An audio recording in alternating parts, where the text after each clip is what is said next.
Bonjour et bienvenue à Addis Abeba. Nous sommes en marge du sommet de l'Union africaine. Nous avons le plaisir de recevoir sur les antennes de France 24 et de Radio France Internationale le président de la République du Mali, Ibrahim Boubacar Keïta. Monsieur le Président, bonjour. Bonjour, monsieur.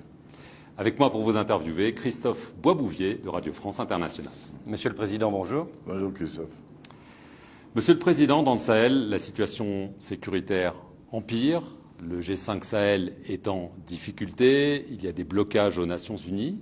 Ne faut-il pas essayer de trouver autre chose? On a discuté ici à Addis Abeba, peut-être, d'une force d'imposition de la paix africaine. Merci beaucoup d'abord pour cet intérêt pour notre Sahel, pour le Mali, et qui me vaut cette interview. Et votre question a été l'objet de débats que nous avons ici depuis notre arrivée. Cette session de l'Union africaine, 33e, a été dominée par la question de la sécurité, singulièrement au Sahel. Et la Commission paix et sécurité, la CPS, s'est entièrement déroulée autour de cette question-là, qui conditionne tout le reste. Si l'on veut pas de développement sans sécurité, sans sécurité, pas de paix, comme l'incline la mission que l'on m'a confiée, la culture, l'art et le patrimoine. Donc aujourd'hui, le Sahel est dans une situation très préoccupante. Nous sommes obligés de faire des constats.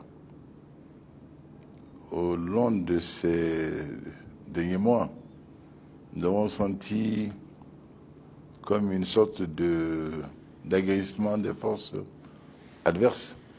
Nous avons senti une meilleure maîtrise du terrain. Et nous avons vu quelque part peut-être l'arrivée d'éléments venant de là d'où ils ont été chassés. Le Proche-Orient, la Syrie, l'Irak. Ces éléments-là n'ont pas eu beaucoup de mal à emprunter le grand boulevard qu'offre la Libye pour se retrouver chez nous, au Sahel. Inates, quand on sait qu'Inates a été à 2 reprises l'objet d'attaques, en juillet et récemment en décembre, attaques bien coordonnées, bien organisées. La première a été certainement de repérage, car quand ils sont revenus, les cibles ont été absolument atteintes. Et la communication désorganisée, et ensuite cette attaque complexe qui n'a pas laissé beaucoup de chance à nos frères du Niger. Nous-mêmes, à Mondoro, nous-mêmes, à Tamankor, et récemment encore à Chinégoda. Tout cela ne cesse d'interpeller pour que l'on voit, et l'on revoie notre copie, qu'est-ce qui, dans le dispositif aujourd'hui, en place, ne fonctionne pas très bien, qui fait que nous sommes encore perméables et si fragiles par rapport à ces attaques qui sont lancées régulièrement contre nous, malgré la mobilisation de beaucoup d'efforts internes et également de nos alliés. Et c'est sûrement en cela également aussi que Pau était utile et qu'elle devait se tenir cette réunion de Pau. Alors au moment où ces forces adverses, comme vous dites, s'aguerrissent, alors les Français que vous avez vus à Pau renforcent leurs effectifs, c'est très bien, mais en même temps les Américains veulent partir. Est-ce que le départ éventuel des forces américaines ne risque pas de porter un coup fatal? Monsieur Boisbouvier, vous faites bien d'en parler. J'ai reçu 3 jours avant de m'envoler pour Addis une délégation américano-française avec le sous-secrétaire d'État aux affaires africaines, David Hale, et M. Herrera, de la direction Afrique-Europe du Quai d'Orsay. Nous avons partagé ces préoccupations quand l'envoyé américain m'a dit ce qui était actuellement à l'étude à leur niveau, j'ai dit mon inquiétude. J'ai dit que j'ai reçu le Congrès américain une semaine auparavant, auquel également j'avais dit ma très vive préoccupation, qu'il ne peut pas comprendre que, ayant fait les efforts que l'on sait au plan mondial, que l'on ait mobilisé une coalition mondiale au fin de lutter contre le terrorisme et que cette lutte n'étant pas terminée, l'on débande les forces en un lieu où cela peut rebondir encore de manière fabuleuse et fâcheuse, que cela ne me semblait pas tout à fait de grande cohérence. Et en tout cas, nous préoccupait. Que nous pensons, nous, qu'au contraire, aujourd'hui, plus qu'hier, il nous semblait qu'il fallait renforcer le système de renseignement. Et ça, il le peut fabuleusement avec tous les drones, avec les systèmes de logistique, l'appui au ravitaillement en vol, notamment pour nos alliés.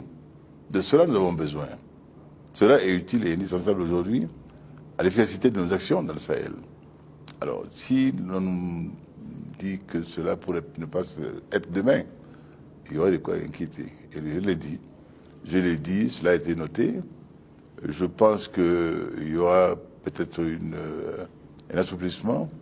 En tous les cas, l'homme a annoncé très prochainement que l'homme indiquerait dans les jours qui viennent le nom d'un envoyé spécial pour le Sahel, ce qui me semble positif et qui peut encore incliner à optimisme gardé. Voilà, nous en sommes. Monsieur le Président, je veux en venir à la situation dans la ville de Kidal, une ville symbolique évidemment. Voilà près de 6 ans que l'État malien n'est plus représenté à Kidal. Alors, est-ce qu'aujourd'hui, les conditions militaires et politiques sont réunies pour un retour de l'État malien à Kidal et pour rester à Kidal? Je crois que on a fait beaucoup de progrès dans le retour de confiance entre les partis. Je crois qu'à ce titre-là, le dernier CSA, Comité de suivi de l'accord pour la paix et la réconciliation négocié en Alger et conclu à Bamako, a été utile le 19 janvier. Et là, nous avons vu les parties maliennes, la partie malienne, puisque les partis ont parlé d'une voix, s'entendre sur une nouvelle feuille de route, dont celle qui comprend un point essentiel, ce retour de l'armée reconstituée. L'armée reconstituée, ça veut dire l'armée qui va comprendre les forces régulières maliennes habituelles et les éléments qui sont revenus, qui ont été réintégrés suite au départ de certains, d'autres nouveaux recrutements au titre des groupes armés, autrefois armés, et tout cela formant donc une armée nouvelle que nous appelons l'armée malienne reconstituée. Cette armée reconstituée est aujourd'hui, au moment où nous parlons, en mouvement vers Kidal. Et je vois que c'est une très bonne chose. C'est une... Elle y sera quand à Kidal? Elle y sera... Nous pouvons penser que vendredi, elle devrait y être, Inch'Allah. Et voilà, comme on dit bien chez nous. Je crois que c'est une marche progressive, prudente, pour toutes les raisons que vous savez. Le Sahel n'est pas aujourd'hui parcouru que par des amis. Le Sahel n'est pas aujourd'hui un théâtre tranquille, paisible, où l'on a ses aises. Et il est donc normal que les états-majors, que les partis en présence, les forces maliennes et les forces alliées jouent de prudence. Donc vendredi, en principe, cela devrait être une réalité, la présence, le retour des forces armées maliennes constituées à Kidal. Depuis plusieurs mois, Monsieur le Président, il y a des manifestations anti-françaises à Bamako. Elles sont portées par des leaders d'opinion, comme le chanteur Salif Keïta, y compris par des députés de votre propre parti, RPM. Du coup, votre homologue français, Emmanuel Macron, se demande s'il n'y a pas un double langage au plus haut niveau de l'État malien, et si les Français ne servent pas de bouc émissaire aux insuffisances de l'État malien. Je pense que Emmanuel Macron me connaît et m'estime assez pour penser que je puisse donner dans la duplicité ou n'avoir pas le courage de dire ce que je pourrais lui dire, avoir à lui dire, et de passer par ce genre de subterfuge. Quant aux députés de la majorité, ne gonflons pas les choses. Un député de la majorité un ex-député de la majorité, en rupture de banc, peut s'égayer et dire ce qu'il veut. Vous parlez du député Yara, il est singleton. Je ne sache pas que d'autres députés de la majorité aient été vus dans cette affaire-là. Et bien sûr qu'un élément suffit pour que l'on en fasse tout un tas de problèmes. J'ai dit ceci, très clairement. J'ai dit qu'aujourd'hui, dans la situation où se trouve le Mali, que certains puissent s'aviser de donner dans ce cœur-là que les forces dites étrangères partent du Mali, que les éléments étrangers partent du Mali, n'est pas du tout dans l'intérêt du Mali, est anti-malien. Et par contre, sert les intérêts de ceux-là qui, dès l'abord, l'avaient demandé. Parce que, sans Serval, que serions-nous aujourd'hui? Bien sûr que ceux-là qui ont été dérangés dans leur projet d'hégémonie et d'asservissement du Mali ne soient pas à l'aise et souhaitent cela. Je ne pense pas qu'aucun Malien digne de ce nom, conscient de la situation actuelle de notre pays, de la fragilité de nos forces qui sont encore en agressement, puisse le demander de manière raisonnable et honnête et sincère. Sinon que, mu par d'autres raisons et au service d'autres intérêts, qui ne sont pas l'intérêt du Mali. Je n'ai aucun problème par rapport à ça, aucun complexe. Monsieur le Président, vous ne cessez de dire que le terrorisme qui frappe le Sahel est un danger pour le monde, est un danger pour l'Europe. Cependant, jusqu'à nouvel ordre, aucune attaque qui a frappé ailleurs n'a été planifiée par des djihadistes à partir du Sahel. Donc est-ce que vous n'exagérez pas peut-être cette menace pour le monde, pour l'Europe, afin d'attirer plus de soutien international? Non. Il n'y a pas besoin de faire de la réclame. Je le disais encore que ce serait un danger gravissime de penser que la Corée serait moins concernée que le Zambèze. Et en l'occurrence, que la Seine est moins concernée que le Niger. Non, je le pense sincèrement. Je crois que aujourd'hui, de penser que le temps du monstre soit arrivé et que dès lors, toute forme d'humanité devrait se mettre de côté, se ranger. Je ne suis pas de cette engeance-là, je ne le crois pas. Et je crois que notre ami Michel Lebris est un peu pessimiste de l'avoir dit. Non, le temps du monstre n'est pas encore arrivé. Et il nous appartient à nous de faire en sorte que ce temps n'arrive jamais. Et ce que je dis, nous ne sommes pas en devoir de nous seulement. Nous ne sommes pas en souci seulement du Sahel et de nos différents pays individuellement. Et chacun en ce qui le concerne. Ces valeurs-là que nous voyons aujourd'hui en test, aussi bien au Sahel qu'au Nigeria ou ailleurs, on l'avait vu avec Boko Haram, la guerre contre les écoles dites occidentales, contre la dite civilisation occidentale, mais en réalité c'était des valeurs universelles qui étaient envisagées. Et c'était un combat hégémonique, et avec une volonté, une prétention inouïe de gérer le monde avec de nouvelles règles qui ne sont pas celles auxquelles nous sommes habitués. Et dans un espace comme celui du Mali, où nous n'avons pas de complexe de néophyte par rapport à la religion musulmane, c'est quand même absolument aberrant et ubuesque de penser venir à Tombouctou pour apprendre l'islam aux Tombouctiens. Tombouctou a été un foyer émetteur d'islam et de valeurs islamiques. Des jurisconsultes de grande renommée dans le monde musulman ont été formés à Tombouctou, ont professé à l'extérieur par la suite. Donc je dis que ce qui est à l'œuvre aujourd'hui, qui a déjà été tenté au Proche-Orient et qui n'a pas cessé d'être tenté ailleurs, et qu'on a vu à l'œuvre jusqu'aux États-Unis, ne menace pas que le Sahel. C'est une réalité. Et là, chers amis, je ne parle pas seulement, il ne s'agit pas là d'une thèse fantaisiste d'un président en mal de soutien. Non. Ce que je dis est réel. Et nous ne pouvons pas aujourd'hui rester à attendre que cela arrive. Quand cela arrivera, nous ne serons plus là pour faire le constat.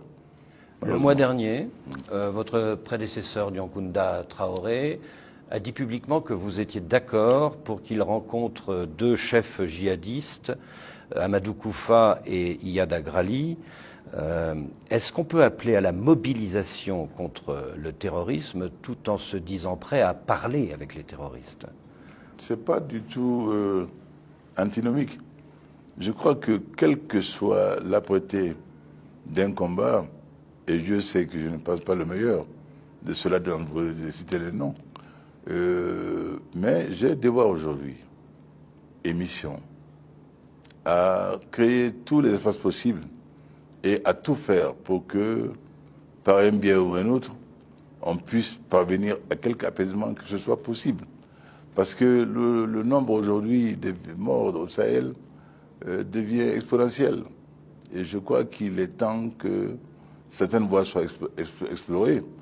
Diongounda n'ira pas lui-même rencontrer telle ou telle personnalité, mais Diongounda est en mission de moi.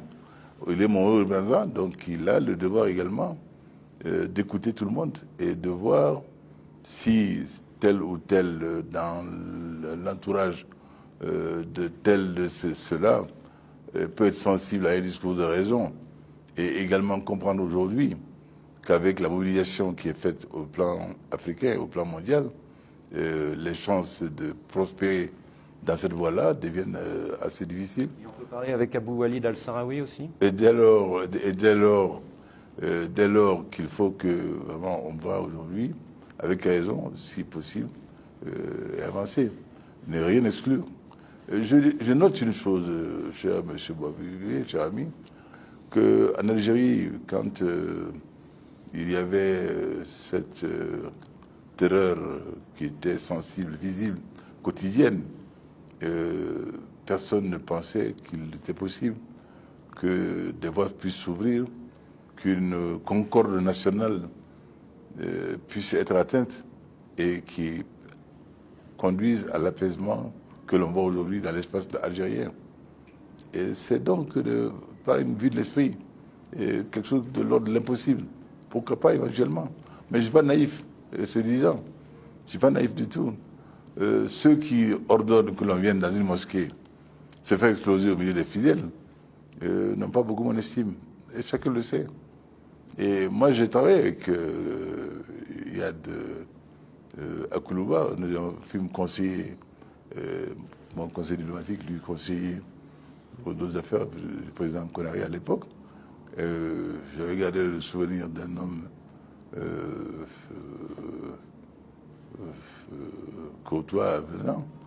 Je ne sache pas qu'il soit demeuré celui-là, d'après tout ce qui me revient aujourd'hui.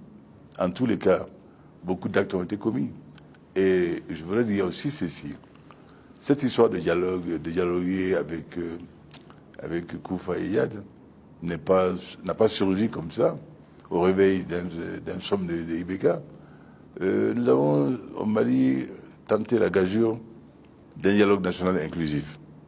On nous l'a dit impossible. On nous l'a dit plein de risques. On nous l'a dit, ça va être l'alali, ça va être également le démantèlement de l'accord pour la paix et la réconciliation, l'occasion pour que ceux-là qui ne l'ont jamais admis s'en donnent à cœur joie et l'on verra ceci, on en verra cela. Ce dialogue national inclusif, nous l'avons initié depuis la base, depuis les communes, jusqu'au cercle, aux régions et l'apothéose finale qui a donné les résolutions que l'on sait, à l'application desquelles nous sommes attelés aujourd'hui. Et parmi les recommandations, il y a cet aspect-là, là, pourquoi pas essayer le contact avec ceux-là dont nous savons qu'ils tirent les ficelles de la situation au Mali. Et les premiers retours. Ce n'est pas une lubie. Les premiers retours de cette approche. Ce n'est pas une lubie du cas. Et j'avoue qu'aujourd'hui encore, nous sommes en attente de quelques frémissements. Mais au sortir du dialogue national, on ne triche pas. On a dit on va essayer ce que le peuple a réuni dans une sorte de logique Gilga comme en Afghanistan, a souhaité que nous fissions. Et nous sommes en train d'essayer de le faire. Mais sans aucune grande naïveté. Ce ne sont pas des grands candides qui pensent que tout de suite cette porte va s'ouvrir. On va aller s'asseoir sur la prière de Koufa en face de lui pour lui dire bon, écoute, cher ami, reviens à de meilleurs sentiments maintenant et dépose les armes. Nous continuons notre devoir, notre travail. Mais nous rassurons également que nous ne sommes pas des gens butés, des gens bloqués, des gens obtus. C'est tout. Voilà. Je crois que l'on se comprend. Merci, Monsieur le Président, de nous avoir reçus et merci à vous d'avoir suivi cette émission sur nos deux chaînes, Radio France Internationale et France 24.